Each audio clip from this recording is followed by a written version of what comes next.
প্ৰথম পিতৰ 1 অধ্যায় মংগল আচৰণ। মই পিতৰ, যীশুখ্ৰীষ্টৰ মনোনীত বাছনি, যিসকল প্ৰবাহী লোক পন্ত, গালাতিয়া, উপাদিয়া, এছিয়া আৰু বিথুনিয়া দেশত গোট গোট হৈ আছে, তেখেতসকলৰ সমীপলৈ এতিয়া পিতৃ ঈশ্বৰৰ পূৰ্বজ্ঞান অনুসাৰে যীশুখ্ৰীষ্টৰ আজ্ঞাধীন হ'বলৈ পবিত্ৰ আত্মাৰ দ্বাৰাই সূচী কৰা হ'ল আৰু তেওঁৰ তেজ ছটিয়াই দিয়া হ'ল। আপোনালোকলৈ অনুগ্ৰহ হওক আৰু আপোনালোকৰ শান্তি বৃদ্ধি হওক। ঈশ্বৰ আৰু আমাৰ প্ৰভু যীশুখ্ৰীষ্টৰ পিতৃ ধন্য। তেওঁৰ প্ৰচুৰ দয়া অনুসাৰে মৃত লোকৰ মাজৰ পৰা যীশুখ্ৰীষ্টৰ পুনৰুত্থানৰ দ্বাৰাই জীৱনময় আশাৰ কাৰণে আৰু অক্ষয়, নিৰ্মল আৰু উজ্জ্বল উত্তৰাধিকাৰৰ কাৰণে আমাক নতুন জন্ম দিলে। সেই উত্তৰাধিকাৰ স্বৰ্গত আপোনালোকৰ কাৰণে সঞ্চিত হৈ আছে। ই চিৰস্থায়ী, কলংকিত নহয়, শুদ্ধ। শেষৰ কালত প্ৰকাশিত হ'বলৈ যুগুত হোৱা পৰিত্ৰাণৰ কাৰণে ঈশ্বৰৰ শক্তিক আপোনালোকো বিশ্বাসৰ দ্বাৰাই ৰক্ষিত হৈ আছে। যদিও এতিয়া বিভিন্ন দুখ কষ্টৰ আপোনালোকক শোকৰ অনুভৱ আনি দিছে, তথাপি এই কথা ভাবি আপোনালোকে আনন্দ কৰক। আপোনালোকৰ এই বিশ্বাস পৰীক্ষাসিদ্ধ হ'ব লাগে, কিয়নো আপোনালোকৰ বিশ্বাস সোণতকৈও মূল্যৱান। বিশ্বাসৰ পৰীক্ষাত যদি আপোনালোকৰ বিশ্বাস অটল দেখা যায়, তেনেহ'লে যীশুখ্ৰীষ্টৰ পুনৰ আগমনৰ সময়ত আপোনালোকে কিমান গৌৰৱ, প্ৰশংসা, মৰ্যাদা পাব। তেওঁক আপোনালোকে দেখা নাই, কিন্তু আপোনালোকে তেওঁক প্ৰেম কৰিছে। এতিয়াও আপোনালোকে তেওঁক দেখা নাই, কিন্তু আপোনালোকে তেওঁক বিশ্বাস কৰি আছে আৰু আপোনালোক অনিৰ্বচনীয় উল্লাসত মহা আনন্দিত হৈ গৌৰৱময় হৈছে। এতিয়া আপোনালোকৰ নিজৰ বিশ্বাসৰ ফল আপোনালোকে গ্ৰহণ কৰিছে। সেয়া আপোনালোকৰ আত্মাৰ পৰিত্ৰাণ, যি ভাৱবাদীসকলে আপোনালোকৰ কাৰণে নিৰূপিত অনুগ্ৰহৰ বিষয়ে আহ্বানী কৰিছিল। তেখেতসকলে সেই পৰিত্ৰাণৰ বিষয়ে যত্নেৰে বিচাৰ আৰু অনুসন্ধান কৰিছিল। এনেকুৱা ধৰণৰ পৰিত্ৰাণ আহিবলগীয়া আছিল, সেই বিষয়ে তেখেতসকলে অনুসন্ধান কৰি জানিব বিচাৰিছিল। এই বিষয়ে খ্ৰীষ্টৰ আত্মাই কোৱা এই কাল বা সময়ৰ কথাও অনুসন্ধান কৰি জানিবলৈ বিচাৰিছিল। খ্ৰীষ্টৰ প্ৰতি ঘটিবলগীয়া দুখ ভোগ আৰু পাছত তেওঁলৈ আহিবলগীয়া মহিমাবোৰৰ বিষয়ে সেই আত্মাই তেখেতসকলক আগতীয়াকৈ কৈছিল। এই ভাৱবাদীসকললৈ প্ৰকাশিত হ'ল যে তেখেতসকলে নিজৰ কাৰণে নহয়, কিন্তু আপোনালোকৰ কাৰণে এই সকলো বিষয়ে পৰিচৰ্যা কৰিছিল। সেই সকলো সংবাদ স্বৰ্গৰ পৰা পঠোৱা পবিত্ৰ আত্মাৰে যিসকলে আপোনালোকৰ আগত শুভবাৰ্তা প্ৰচাৰ কৰিছিল, তেওঁলোকৰ দ্বাৰাই সম্প্ৰীতি আপোনালোকক দিয়া হ'ল। এই বিষয়বোৰ স্বৰ্গৰ দূতসকলেও প্ৰকাশ হোৱাটো ইচ্ছা কৰে। খ্ৰীষ্টীয় স্বভাৱ এতেকে মনৰ কঁকাল বান্ধক, আপোনালোকৰ চিন্তা শান্ত হওক। যীশুখ্ৰীষ্টৰ প্ৰকাশিত হোৱাৰ কালত আপোনালোকলৈ যি অনুগ্ৰহ দিয়া হ'ব, সেই অনুগ্ৰহত সম্পূৰ্ণৰূপে ভৰসা ৰাখক। সেই অনুগ্ৰহত সম্পূৰ্ণৰূপে ভৰসা ৰাখক। আজ্ঞাধীন হোৱা সন্তানসকলৰ যেনে উপযুক্ত, তেনেকৈ আপোনালোক পূৰ্বৰ অজ্ঞান অৱস্থাৰ অভিলাষৰ অনুৰূপ নহ'ব। আপোনালোকক আমন্ত্ৰণ কৰা জন যেনে পবিত্ৰ, আপোনালোকো সকলো আচাৰ ব্যৱহাৰ তেনে পবিত্ৰ হওক, কিয়নো লিখা আছে, তোমালোক পবিত্ৰ হোৱা, কাৰণ মই পবিত্ৰ। আৰু যিজনে পক্ষপাত নকৰাকৈ প্ৰত্যেকজনৰ কৰ্ম অনুসাৰে সুদবিচাৰ কৰে, তেওঁক যদি পিতৃ বুলি মাতিছে, তেনেহ'লে আপোনালোকৰ জীৱন যাপনৰ কাল ভক্তিৰে নিয়াব। আপোনালোকে জানে যে আপোনালোকৰ পূৰ্বপুৰুষৰ পৰা চলি অহা আচাৰ ব্যৱহাৰৰ পৰা আপোনালোক সোণ ৰূপ আদিৰ ক্ষয়নীয় বস্তুৰ দ্বাৰা যে মুক্ত হ'ল, এনে নহয়, কিন্তু নিৰ্দোষী আৰু নিষ্কলংক মেৰ পোৱালী স্বৰূপ খ্ৰীষ্টীয় বহুমূল্য তেজৰ দ্বাৰাইহে মুক্ত হ'ল। জগত স্থাপনৰ পূৰ্বৰে পৰা তেওঁ মনোনীত আছিল, কিন্তু কালৰ শেষত তেওঁ আপোনালোকৰ কাৰণে প্ৰকাশিত হ'ল। তেওঁৰ দ্বাৰাই আপোনালোক মৃত লোকৰ মাজৰ পৰা তেওঁক তোলা, মৃত লোকৰ মাজৰ পৰা তেওঁক তোলোতা আৰু গৌৰৱ দিওঁতা ঈশ্বৰৰ বিশ্বাসকাৰী লোক হ'ল। তাতে আপোনালোকৰ বিশ্বাস আৰু দৃঢ় অৱস্থা ঈশ্বৰত আছে। আপোনালোকে সত্যৰ অজ্ঞাধীনতাৰ দ্বাৰা অকপট ভাতৃপ্ৰেমৰ অৰ্থে নিজৰ আত্মা সূচী কৰিবলৈ পৰস্পৰক হৃদয়েৰে আন্তৰিক প্ৰেম কৰক, কিয়নো আপোনালোকে ক্ষয়নীয় বীজৰ পৰা নহয়, অক্ষয় বীজৰ পৰা ঈশ্বৰৰ জীৱনময় আৰু চিৰকালস্থায়ী যি বাক্য, এই বাক্যৰ দ্বাৰাই নতুন জন্ম পোৱা হৈছে। কাৰণ মৈত্ৰ মাত্ৰেই তৃণ সাদৃশ, আৰু তাৰ সকলো গৌৰৱ তৃণৰ ফুল সদৃশ। তৃণ শুকায় আৰু ফুলো সৰে, কিন্তু প্ৰভুৰ বাক্য চিৰকাল থাকে। যি বাক্য আপোনালোকৰ আগত প্ৰচাৰ কৰা হ'ল, এয়ে সেই শুভবাৰ্তাৰ বাক্য। প্ৰথম পিতৰ 2 অধ্যায় এতেকে সকলো মন্দ প্ৰবঞ্চনা, কপটতা, হিংসা আৰু পৰচৰ্চা দূৰ কৰক। নতুনকৈ জন্ম হোৱা শিশুসকলৰ দৰে মিহলি নোহোৱা শুদ্ধ আত্মিক গাখীৰলৈ অতিশয় হাবিয়াস কৰক, আৰু তাৰ দ্বাৰাই পৰিত্ৰাণৰ অৰ্থে আপোনালোকে বৃদ্ধি হওক, যদিহে আপোনালোকে প্ৰভু স্নেহশীল বুলি আশ্বাদান পালে তেওঁৰ ওচৰলৈ আহক, যিজন জীৱনময়শীল মানুহৰ দ্বাৰাই আগ্ৰাহ্য হ'ল, কিন্তু তেওঁ ঈশ্বৰৰ দ্বাৰাই মনোনীত আৰু বহুমূলীয়া। আপোনালোকে নিজেও জীৱন্তশীলৰ দৰে গঠা হৈ যীশুখ্ৰীষ্টৰ দ্বাৰাই ঈশ্বৰৰ পৰম গ্ৰাহ্য আত্মিক যজ্ঞ উৎসৰ্গ কৰিবলৈ পবিত্ৰ পুৰোহিতসমূহৰ হবৰ অৰ্থে এক আত্মিক ঘৰ হৈ উঠিছে। কিয়নো ধৰ্মশাস্ত্ৰত এইদৰে লিখা আছে, চোৱা, মই চিউনত মনোনীত আৰু বহুমূল্য চকুৰ এক প্ৰধান শিল স্থাপন কৰোঁ, যিজনে তেওঁত বিশ্বাস কৰে তেওঁ কোনোমতে লাজত নপৰিব। এতেকে বিশ্বাস কৰা যি আপোনালোকৰ কাৰণেই এই শিল বহুমূল্য, কিন্তু অবিশ্বাস কৰাসকলৰ কাৰণে ঘৰ সজাসকলে যি শিল অগ্ৰাহ্য কৰিলে এয়ে চকুৰ প্ৰধান শিল হ'ল, আৰু উজুতি খোৱা শিল আৰু বিঘিনিজনক শিল হ'ল। তেওঁলোকে বাক্য অমান্য কৰাত উজুতি খায়, তাৰ কাৰণে তেওঁলোক নিযুক্তিও হৈছিল। কিন্তু আপোনালোকে মনোনীত বংশ, ৰাজকীয় পুৰোহিতসমূহ, পবিত্ৰ জাতি আৰু ঈশ্বৰৰ নিজ অধিকাৰৰ অৰ্থে এক বিশেষ লোক হৈ আছে, যাতে যিজনে আপোনালোকক আন্ধাৰৰ পৰা তেওঁৰ আচৰিত পোহৰলৈ আমন্ত্ৰিত কৰিলে আপোনালোকে যেন তেওঁৰ সৎগুণ প্ৰকাশ কৰে। এইকাৰণে আগে আপোনালোক প্ৰজা নাছিল, কিন্তু এতিয়া ঈশ্বৰৰ প্ৰজা হ'ল, দয়াৰ পাত্ৰ নাছিল, কিন্তু এতিয়া দয়াৰ পাত্ৰ হ'ল। নানাবিধ আচ্ছা বাক্য। হে প্ৰিয়সকল, আপোনালোক বিদেশী আৰু প্ৰবাসী, সেয়ে মই আপোনালোকক মিনতি কৰোঁ যে আমাৰ বিৰুদ্ধে যুদ্ধ কৰা মাংসিক অভিলাষৰ পৰা পৃথকে থাকক। আপোনালোকক অনা ইহুদীসকলে যি বিষয়ত দুষ্কৰ্মকাৰী বুলি বিৰোধী কথা কয়, সেই বিষয়ত তেওঁলোকে আপোনালোকৰ সৎকৰ্ম দেখি কৃপা দৃষ্টিৰ দিনা যেন ঈশ্বৰৰ স্তুতি কৰে, তাৰ কাৰণে তেওঁলোকৰ মাজত আপোনালোকৰ আচাৰ ব্যৱহাৰ উত্তম হওক। আপোনালোকে প্ৰভুৰ কাৰণে মনুষ্যৰ দ্বাৰাই স্থাপিত সকলো ৰীতিৰ বহিভূত হওক, যেনেদৰে ৰজা সকলোৰে ওপৰ আৰু দেশাধিপতিসকলক দুষ্কৰ্মকাৰীসকলৰ প্ৰতিকাৰৰ অৰ্থে আৰু সৎকৰ্মকাৰীসকলৰ প্ৰশংসাৰ অৰ্থে তেওঁৰ দ্বাৰাই পঠোৱা হৈছে বুলি তেওঁলোকৰ বহিভূত হওক। আপোনালোকে সৎকৰ্ম কৰি কৰি যেন নিৰ্বোধ লোকসকলৰ অজ্ঞানতাক নিৰুত্তৰ কৰে।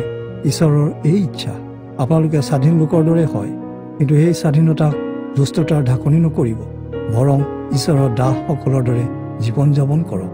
সকলোকে সমাদৰ কৰক, ভাই মাত্ৰকে প্ৰেম কৰক, ঈশ্বৰলৈ ভয় ৰাখক, ৰজাক সমাদৰ কৰক। সেই দাসসকল, তোমালোক সম্পূৰ্ণ ভয়েৰে নিজ নিজ প্ৰভুৰ বহিভূত হোৱা, কেৱল উত্তম আৰু ক্ষান্ত স্বভাৱীসকলৰ নহয়, কিন্তু কুটিল মনৰ লোকসকলৰো বহিভূত হোৱা। কিয়নো কোনোৱে যদি ঈশ্বৰৰ উদ্দেশ্যে বিবেকৰ কাৰণে অন্যায় ভোগ কৰি দুখ শোষণ কৰে, তেনেহ'লে সেয়ে প্ৰশংসনীয়। কাৰণ পাপ কৰি ভুকু খাই যদি শোষণ কৰা, তেনেহ'লে তাত কি প্ৰশংসা আছে? কিন্তু সৎকৰ্ম কৰি দুখ ভোগ কৰি যদি শোষণ কৰা, তেনেহ'লে সেয়ে ঈশ্বৰৰ আগত গ্ৰহণীয়, কাৰণ তাৰ দ্বাৰাই তোমালোক আমন্ত্ৰিত হ'লা। কিয়নো তোমালোক যেন খ্ৰীষ্টৰ খোজৰ অনুগামী হোৱা, এইকাৰণে তেওঁ তোমালোকৰ অৰ্থে দুখ ভোগ কৰি তোমালোকৰ কাৰণে এটি আৰ্হিত হৈ গ'ল। তেওঁ কোনো পাপ নকৰিলে, তেওঁৰ মুখত কোনো চলনা পোৱা নগ'ল, তেওঁ নিন্দিত হ'লেও কাকো নিন্দা নকৰিল। দুখ পোৱা কালত দাবী ধমকি নিদিলে, কিন্তু ন্যায়ৰূপে বিচাৰ কৰোঁতাজনৰ ওপৰত ভাৰ দিলে, তাতে আমি যেন পাপৰ সম্বন্ধে মৰি ধাৰ্মিকতাৰ সম্বন্ধে জীয়াই থাকোঁ। আৰু এইকাৰণে তেওঁ নিজ শৰীৰত আমাৰ ভাৰ বৈ কাঠৰ ওপৰলৈ নিলে। তেওঁৰ সাঁচৰ দ্বাৰাই আপোনালোক সুস্থ হ'ল। আপোনালোকে সকলোৱে ভ্ৰান্ত মেৰৰ নিচিনাকৈ ভ্ৰমি ফুৰিছিল, কিন্তু এতিয়া আপোনালোকৰ আত্মাৰ ৰক্ষক আৰু অধ্যক্ষৰ ওচৰলৈ আপোনালোক উভতি আহিছে। 1 পিতৰ 3 অধ্যায়। এইদৰে হে ভাৰ্যাসকল, আপোনালোক নিজ নিজ স্বামীৰ বহিভূত হওক। গতিকে তেখেতসকলৰ কোনোৱে যদিও ঈশ্বৰৰ বাক্য অমান্য কৰে, তথাপি নিজ নিজ ভাৰ্যাৰ আচাৰ ব্যৱহাৰৰ দ্বাৰাই আপোনালোকৰ ভয়যুক্ত নিৰ্মল আচাৰ ব্যৱহাৰ দেখি তাৰ দ্বাৰাই বিনা বাক্যেৰে যেন তেওঁলোকক পোৱা যায়, সেইবাবে বহিভূত হওক। ক্লেশ, বেশ আৰু সোণ অলংকাৰ পিন্ধা বা নানা বস্ত্ৰ পৰিধান, এনে বাহ্যিক ভূষণ আপোনালোকৰ নহওক, কিন্তু আপোনালোকৰ হৃদয়ত নিৰ্দোষী ৰূপে চিৰস্থায়ী হৈ থকা শান্ত আৰু নম্ৰ আত্মা আপোনালোকৰ ভূষণ হোৱা উচিত। এয়াই ঈশ্বৰৰ দৃষ্টিত মহা মূল্যৱান। কিয়নো আগৰ কালত যি পবিত্ৰ তিৰোতাসকলে ঈশ্বৰৰ ভৰসা ৰাখিছিল, তেখেতসকলেও নিজ নিজ স্বামীৰ বহিভূত হৈ সেইদৰে নিজক বিভূষিত কৰিলে। সেইদৰে ছাৰাই আব্ৰাহামৰ আজ্ঞা মানি এতিয়া আপোনালোকেও যদি উচিত কৰ্ম কৰে আৰু আপোনালোকৰ কোনো সমস্যাৰ বাবে যদি ভয় নাথাকে, তেনেহ'লে আপোনালোক তেওঁৰ জীয়ৰী। সেইদৰে হে স্বামীসকল, আপোনালোকতকৈ স্ত্ৰীসকল মাটিৰ পাত্ৰৰ দৰে কোমল, জীৱনৰূপ অনুগ্ৰহৰ সহকাৰিণী বুলি জানি আপোনালোকৰ প্ৰাৰ্থনাত যেন বাধা নজন্মায়। এইকাৰণে তেখেতসকলৰ সৈতে জ্ঞানমতে সহবাস কৰি তেখেতসকলক সমাদৰ কৰক। অৱশেষত কওঁ, আপোনালোক সকলোৱে একে মনৰ, আনৰ দুখত দুখী, স্নেহশীল, প্ৰেম কৰোতা আৰু নম্ৰ হওক। অপকাৰৰ সলনি অপকাৰ আৰু তিৰস্কাৰৰ সলনি তিৰস্কাৰ নকৰক। বিৰোধিতাত পুনৰাই আশীৰ্বাদ কৰক, কিয়নো ইয়াৰ বাবে আপোনালোক আমন্ত্ৰিত। আপোনালোক ক্ষমতাপূৰ্ণ আশীৰ্বাদৰ উত্তৰাধিকাৰ পোৱা লোক, কিয়নো আশীৰ্বাদৰ অধিকাৰী হ'বৰ কাৰণে আপোনালোক আমন্ত্ৰিত হ'ল। কাৰণ যিজনে জীৱনক প্ৰেম কৰিবলৈ আৰু মংগলৰ দিন চাবলৈ ইচ্ছা কৰে, তেখেতে কুকথাৰ পৰা নিজৰ জিভা আৰু চলনা বাক্যৰ পৰা নিজৰ ওঁঠ ৰাখক। কুপথৰ পৰা ঘূৰক আৰু ভাল কৰ্ম কৰক, শান্তি বিচাৰক আৰু তাতে লাগি থাকক। প্ৰভুৰ চকুৱে ধাৰ্মিকসকলক দৃষ্টি কৰে আৰু তেওঁৰ কাণে তেখেতসকলৰ প্ৰাৰ্থনা শুনে। কিন্তু যিসকল কুকৰ্মী, তেখেতসকললৈ প্ৰভুৰ মুখ বিৰোধী। যি ভাল তালৈ যদি আপোনালোকে ইচ্ছা কৰে, তেনেহ'লে আপোনালোকক কোনে ক্ষতি কৰিব? কিন্তু ধাৰ্মিকতাৰ কাৰণে যদি দুখ ভোগ কৰিব লগা হয়, তথাপি আপোনালোক ধন্য। কিন্তু আপোনালোকৰ ভয়ত ভয়াতুৰ নহ'ব আৰু ব্যাকুল নহ'ব। ইয়াৰ পৰিৱৰ্তে খ্ৰীষ্টক প্ৰভু হিচাপে আপোনালোকৰ হৃদয়ত পবিত্ৰ ৰূপে মানিব। যিকোনোৱে আপোনালোকৰ অন্তৰত থকা আশাৰ বিষয়ে বিচাৰ লয়, তেওঁক আপোনালোকে নিজৰ পক্ষে উত্তৰ দিবলৈ সষ্টম থাকিব, কিন্তু নম্ৰতা আৰু সন্মানেৰে সৈতে সেইবোৰ কৰিব। যিসকলে খ্ৰীষ্টত থাকি পৰা আপোনালোকৰ সদাচৰণ নিন্দা কৰে, আপোনালোক যি বিষয়ত নিন্দিত হয়, সেই বিষয়ত তেওঁলোক যেন লাজত পৰিব। এইকাৰণে আপোনালোকে উত্তম বিবেক ৰাখিব। কিয়নো কুকৰ্ম কৰি দুখ ভোগ কৰাতকৈ ঈশ্বৰৰ যদি এনে ইচ্ছা হয়, তেনেহ'লে সৎকৰ্ম কৰি দুখ ভোগ কৰা বেছি ভাল। খ্ৰীষ্টইও সেই পাপৰ সম্বন্ধে এবাৰ দুখ ভোগ কৰিলে, আমাক ঈশ্বৰৰ ওচৰলৈ নিবলৈ অধাৰ্মিকসকলৰ কাৰণে ধাৰ্মিকজনে অৰ্থাৎ খ্ৰীষ্টে পাপবোৰৰ কাৰণে কেৱল এবাৰ দুখ ভোগ কৰিলে। তেওঁ মাংসত হত হ'ল, কিন্তু আত্মাত হ'লে পুনৰ্জীৱিত হ'ল। সেই আত্মাৰে তেওঁ গ'ল আৰু এতিয়া কাৰাগাৰত থকা আত্মাবোৰৰ ওচৰত গৈ প্ৰচাৰ কৰিল। সেইবোৰ নোহৰ সময়ত ঈশ্বৰৰ অবাধ্য আছিল। নোহৰ জাহাজ তৈয়াৰ কৰাৰ সময়ত ঈশ্বৰ সহিষ্ণু হৈ তেওঁলোকৰ বাবে অপেক্ষা কৰিছিল। ঈশ্বৰে অলপ মানুহক ৰক্ষা কৰিলে। 8টা আত্মা তেওঁ জলৰ পৰা ৰক্ষা পালে। এই জল বাপ্তিস্মৰ প্ৰতীক, যাৰ যোগে আপোনালোকে ৰক্ষা পালে। সেই বাপ্তিস্মৰ যোগেদি শৰীৰৰ ময়লা আঁতৰোৱা নহয়, কিন্তু ঈশ্বৰৰ ওচৰত সৎ বিবেক বজাই ৰখাৰ কাৰণে এক আবেদন। যীশুখ্ৰীষ্টৰ পুনৰুত্থানৰ যোগেদিহে আপোনালোকে ৰক্ষা পালে। তেওঁ স্বৰ্গলৈ গ'ল। স্বৰ্গৰ দূতসকল বিধিসংগত শাসন আৰু পৰাক্ৰম অৱশ্যে তেওঁলৈ সমৰ্পণ কৰক। 1 পিতৰ 4 অধ্যায়। উচিতা, সংযম আৰু দুখ ভোগ সম্বন্ধীয় কথা। এতেকে খ্ৰীষ্টীয়ই মাংসত দুখ ভোগ কৰাৰ কাৰণে নিজকে সেই একে অভিপ্ৰায়েৰে সুসজ্জিত কৰক। যিজনে মাংসত দুখ ভোগ কৰে, সেইজনে পাপৰ পৰা ক্ষান্ত হয়। এনে ব্যক্তিয়ে মানসিক অভিলাষত দীৰ্ঘ সময় জীৱন যাপন নকৰে, কিন্তু ঈশ্বৰৰ ইচ্ছাৰ দৰে মানৱ জীৱনৰ অৱশিষ্ট সময় কটায়। যিহেতু অনা ইহুদীসকলে কৰি অহা ইন্দ্ৰিয় পৰণয়তা, আৱেগ, সুৰাসক্ত, পাপাৰ্থক, আমোদ প্ৰমোদ, ঘিনলগীয়া মূৰ্তি পূজা, এইবোৰত যি সময় পাৰ কৰিলে, সেয়াই যথেষ্ট। তাতে আপোনালোকে তেওঁলোকৰ সৈতে সেইবোৰ কৰ্ম নকৰা দেখি তেওঁলোকে আচৰিত মানি আপোনালোকক নিন্দা কৰে। কিন্তু যিজন জীৱিত আৰু মৃত লোকসকলৰ সোধ বিচাৰ কৰিবলৈ যুগুত আছে, তেওঁৰ আগত তেওঁলোকে হিচাপ দিব লাগিব। কিয়নো যিসকল মৰিল, তেওঁলোকৰ আগত এই অভিপ্ৰায়েৰে শুভবাৰ্তা প্ৰচাৰ কৰা হৈছিল। যদিও তেওঁলোকৰ বিচাৰ যিহেতু মানৱ শৰীৰত হ'ব, আত্মাত তেওঁলোক সেই অনুসাৰে ঈশ্বৰলৈ জীৱিত, কিন্তু সকলোৰে সেই ওচৰ চাপিছে। এতেকে প্ৰাৰ্থনাৰ কাৰণে সুবোধ আৰু সচেতন হৈ থাকক। বিশেষকৈ আপোনালোকৰ মাজত পৰস্পৰে অনুগ্ৰহযুক্ত প্ৰেম ৰাখক, কিয়নো প্ৰেমে আনৰ পাপসমূহ নিবিচাৰে। আপত্তি নকৰাকৈ ইজন সিজনৰ প্ৰতি অতিথিপৰায়ণ হওক। আপোনালোকে যেনেকৈ প্ৰতিজনে অনুগ্ৰহৰ বল পালে, তেনেকৈ ঈশ্বৰৰ বহুবিধ অনুগ্ৰহ ৰূপ ধনৰ উত্তম তত্ত্বাৱধায়কৰ দৰে আপোনালোকে পৰস্পৰক সেৱা শুশ্ৰূষা কৰক। যদি কোনোৱে কথা কয়, তেনেহ'লে ঈশ্বৰৰ বাক্যৰ দৰে কওক। যদি কোনোৱে সেৱা শুশ্ৰূষা কৰে, তেনেহ'লে ঈশ্বৰে দিয়া শক্তি অনুসাৰে কৰক। এইদৰে সকলো বিষয়তে যীশুখ্ৰীষ্টৰ দ্বাৰা ঈশ্বৰ মহিমান্বিত হয়। তেওঁৰে মহিমা আৰু পৰাক্ৰম চিৰকাল হওক। আমেন। হে প্ৰিয় লোকসকল, আপোনালোকক পৰীক্ষা কৰিবৰ কাৰণে আপোনালোকৰ মাজত যি অগ্নিময় কষ্টৰ জুই জ্বলিছে, সেইবোৰত আপোনালোকে বিস্মিত নহ'ব। কোনো অদ্ভুত বিষয় ঘটিছে বুলি মনত নাভাবিব, কিন্তু খ্ৰীষ্টৰ দুখ ভোগৰ সহভাগী হোৱাৰ বাবে আপোনালোকে আনন্দ কৰক।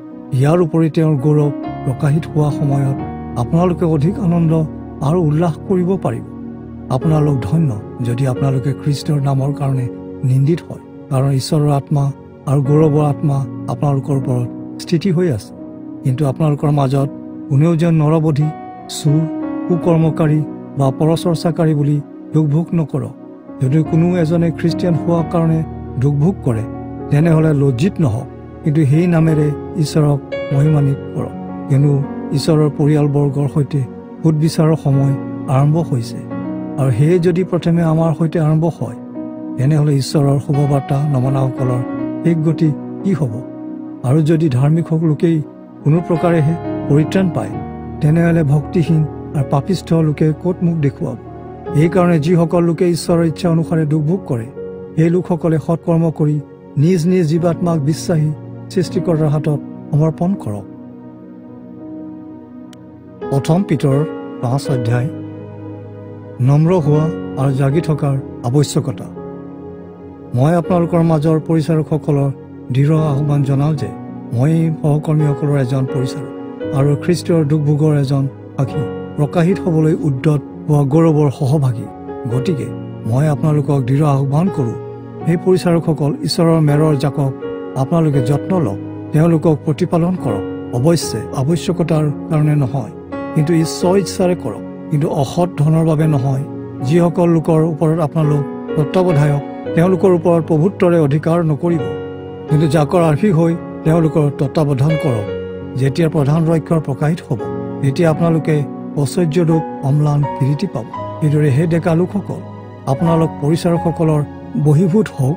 আপোনালোক সকলোৱে নম্ৰতাৰে নিজকে ভালদৰে বান্ধি লওক আৰু ইজনে সিজনক সেৱা কৰক, যিহেতু ঈশ্বৰে অহংকাৰীসকলক প্ৰতিৰোধ কৰে, কিন্তু নম্ৰসকলক অনুগ্ৰহ দান কৰে। সেইকাৰণে ঈশ্বৰৰ পৰাক্ৰমী হাতৰ অধীনত নিজকে নম্ৰ কৰক, যাতে উপযুক্ত সময়ত ঈশ্বৰে আপোনালোকক উন্নত কৰিব। আপোনালোকৰ সকলো চিন্তাৰ ভাৰ তেওঁৰ ওপৰত পেলাই দিয়ক, কিয়নো আপোনালোকৰ কাৰণে তেওঁ চিন্তা কৰে। সচেতন হওক, পৰ দি থাকক। আপোনালোকৰ শত্ৰু ছয়তানে গুজৰি থকা সিংহৰ নিচিনাকৈ যিকোনো এজনকে গ্ৰাস কৰিবলৈ গোপনে উপায় বিচাৰি ফুৰিছে। তাৰ কাৰণে তাৰ বিৰুদ্ধে থিয় হওক। আপোনালোকৰ বিশ্বাস ধীৰ কৰি ৰাখক। এইটো জানিব যে গোটেই জগতত থকা আপোনালোকৰ ভাতৃসকলেও একে দুখ ভোগ কৰি আছে। আপোনালোকে অলপ সময় দুখ ভোগ কৰাৰ পাছত সকলো অনুগ্ৰহৰ ঈশ্বৰ, যিজনে অনন্ত গৌৰৱৰ বাবে আপোনালোকক খ্ৰীষ্টত আমন্ত্ৰণ কৰিছে, তেওঁৱে আপোনালোকক সিদ্ধ, সুস্থিৰ আৰু বলৱন্ত কৰিব। তেওঁৰ পৰাক্ৰম চিৰকাল হওক। আমেন। মই চিলক বিশ্বাসী ভাই হিচাপে গণ্য কৰোঁ, আৰু তেওঁৰ যোগেদি সংক্ষেপে এই পত্ৰ আপোনালোকলৈ লিখিলোঁ। আপোনালোকক প্ৰভুত্ব দিলোঁ, আৰু এয়ে ঈশ্বৰৰ প্ৰকৃত অনুগ্ৰহ বুলি সাক্ষ্যও দিলোঁ। মই আপোনালোকক দৃঢ় আহ্বান কৰোঁ আৰু ঈশ্বৰৰ প্ৰকৃত অনুগ্ৰহ সাক্ষ্য দান কৰি এই পত্ৰ লিখিলোঁ। ইয়াতে আপোনালোক দৃঢ় হৈ থাকক। আপোনালোকৰ সৈতে মনোনীত হোৱা বাবিল দেশত থকা মণ্ডলীয়ে আৰু মোৰ পুত্ৰ মাৰ্কে আপোনালোকক মংগলবাদ জনাইছে। প্ৰেমৰ চুমাৰে আপোনালোকে পৰস্পৰক মংগলবাদ দিয়ক। খ্ৰীষ্টত যিসকল আছে আপোনালোক সকলোৰে শান্তি হওক।